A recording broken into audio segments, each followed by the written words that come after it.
सभी को नमस्कार। मैं Uday Singh Nehra, assistant professor physics, आपका हार्दिक स्वागत करता हूं।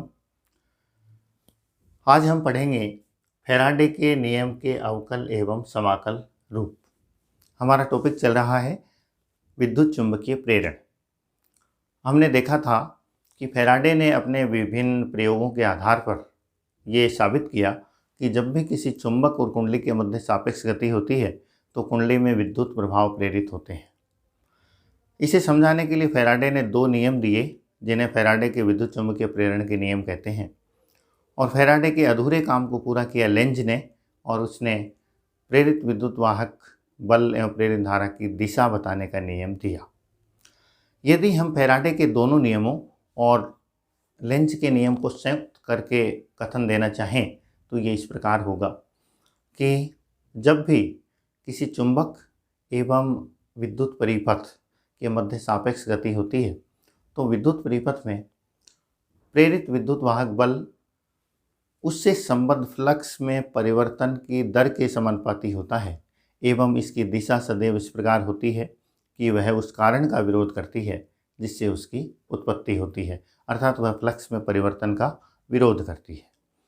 पिछले लेक्चर के लास्ट में हमने देखा था कि फैराडे के दोनों नियमों एवं लेंज के नियम को संयुक्त रूप से हम गणितीय रूप में इस प्रकार से लिख सकते हैं।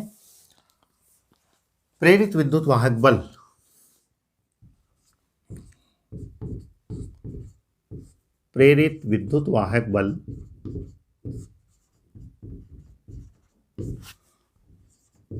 इसके यदि हम एप्सिलॉन से डिनोट करें तो एप्सिलॉन इक्वल टू होगा minus D phi by D T.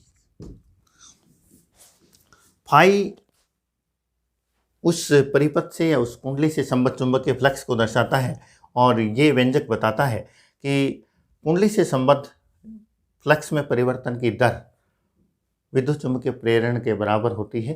क्योंकि ये समानुपात का जो नियतांक है उसको हमने सुविधा के लिए 1 ले लिया है और ये माइनस चिन्ह हमें लेंज के नियम को बताता है कि इसकी दिशा जो है वो फ्लक्स में परिवर्तन का विरोध करती है।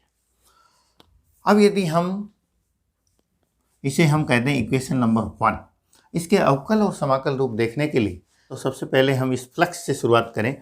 हम जानते हैं कि चुंबकीय क्षेत्र में रखे किसी अल्पांश क्षेत्रफल dA से संबद्ध चुंबकीय फ्लक्स को चुंबकीय क्षेत्र सदिश और अल्पांश क्षेत्रफल सदिश दोनों के अदिश गुणनफल के रूप में व्यक्त किया जाता है। तो हम जानते हैं कि डी फाई बराबर हमारे पास होता है B डॉट dA, ये होता है। और यदि पूरे क्षेत्रफल से संबद्ध फ्लक्स हम लें तो ये अपने पास हो जाएगा फाई इक्वल टू समाकलन B डॉट dA। तो ये हमारे पास फ्लक्स हो गया। इसको हम इक्वेशन नंबर 2 दे दें। इसके बाद हम यदि बात करें इस एप्सिलॉन की, एप्सिलॉन क्या है? प्रेरित विद्युत वाहक बल। और प्रेरित विद्युत वाहक बल की डेफिनेशन क्या है? इकाई धनावेश को पूरे विद्युत परिपथ में एक चक्र पूर्ण करने में किया गया कार्य, या दूसरे शब्दों में हम इसे बंद पथ पर रेखा समाकल के रूप में परिभाषित कर सकते हैं कि विद्युत क्षेत्र के बंद पथ में रेखा समाकल को क्या कहते हैं? प्रेरित विद्युत वाहक बल कहते हैं। तो हम यदि प्रेरित विद्युत वाहक बल को बंद पथ पर रेखा समाकल के रूप में व्यक्त करें तो एप्सिलॉन बराबर हमारे पास आ जाएगा बंद पथ पर रेखा समाकल किसका? विद्युत क्षेत्र का रेखा समाकल E डॉट dl, जहाँ dl हमारे पास कोई विस्थापन अल्पांश है। इसे हम यदि समीकरण नंबर 3 दें और हम समीकरण 2 व 3 से मान हमारे समीकरण 1 में रख दें,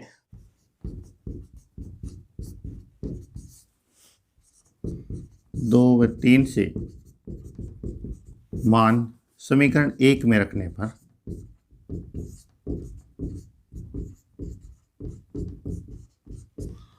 समीकरण 1 में हम रखते हैं एप्सिलॉन की वैल्यू, तो ये अपने पास आई बंद पथ पर समाकलन E dot dl equal to minus D by D T of समाकलन B डॉट D।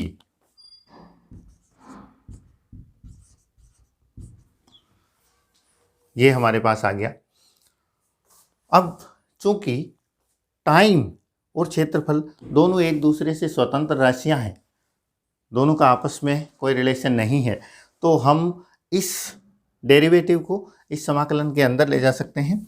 तो हम कह सकते हैं कि E dot D L equal to minus समाकलन D B by D T dot D A, ये अपने पास हो गया। ये दोनों जो समीकरण हैं ये फैराडे के नियम के समाकल रूप कहलाते हैं।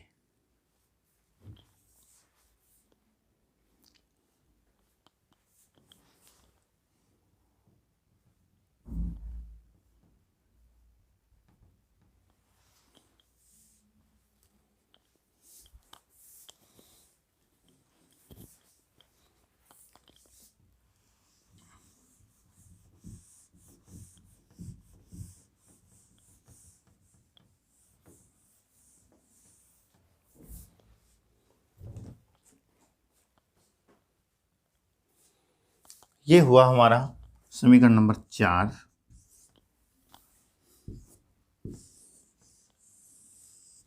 इसे हम फैराडे के नियम का समाकल रूप कहते हैं।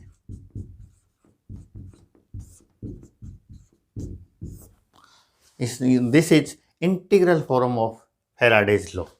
अब हम देखते हैं फैराडे के नियम का अवकल स्वरूप। ये समीकरण 4 फैराडे के नियम का समाकल रूप देता है। इसमें हम देखते हैं कि राइट हैंड साइड में t के सापेक्ष टाइम डेरिवेटिव है और dA क्षेत्रफल के सापेक्ष इंटीग्रल है।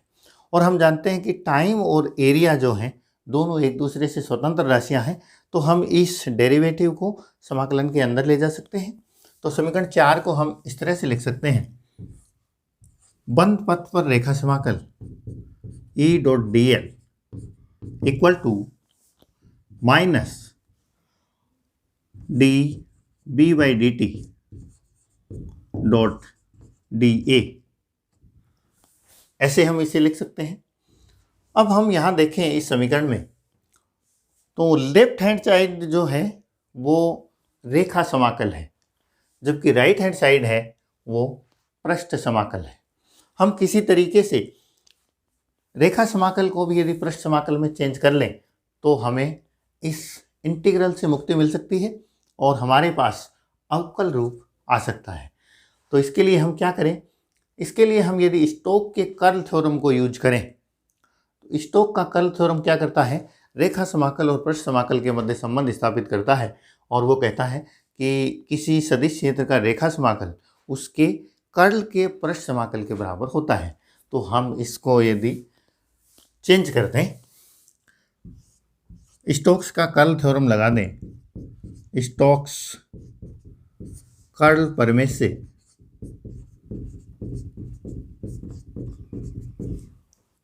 E dot D L will be, ये अपने पास हो जाएगा समाकलन किसका, कर्ल यानी डेल क्रॉस E का समाकलन। कौन सा समाकलन, क्षेत्र समाकलन या पृष्ठ समाकलन। तो ये इसको परिवर्तित कर देगा। ये वैल्यू हम यदि इसमें रख दें, इनको भी हम यदि इक्वेशन नंबर दे दें, ये 5 और ये 6, तो 6 से वैल्यू इस इक्वेशन 5 में हम रख दें तो अपने पास लेफ्ट हैंड साइड की जगह क्या आ जाएगा, समाकलन del cross E dot D A will be minus समाकलन of D B by D T dot D A. अब इस समीकरण में दोनों तरफ पृष्ठ समाकल है तो हम समाकलन से मुक्ति पा सकते हैं और हम यहाँ से सीधा लिख सकते हैं del dot E, del cross E यानी curl of E will be equal to minus D B by D T. इसे हम फैराडे के नियम का अवकल रूप कहते हैं। ये फैराडे के नियम का अवकल रूप कहलाता है। This is differential form of Faraday's law, del cross E equal to minus D B by D T. और शॉर्ट में कई किताबों में इसको इस तरह से लिखा हुआ होता है, हम ऐसे लिख सकते हैं, curl E equal to minus D B by D T, या curl E equal to minus B dot, B dot का मतलब ही है D B by D T, time derivative of magnetic field, magnetic field का time के respect में derivative. तो ये संबंध होता है।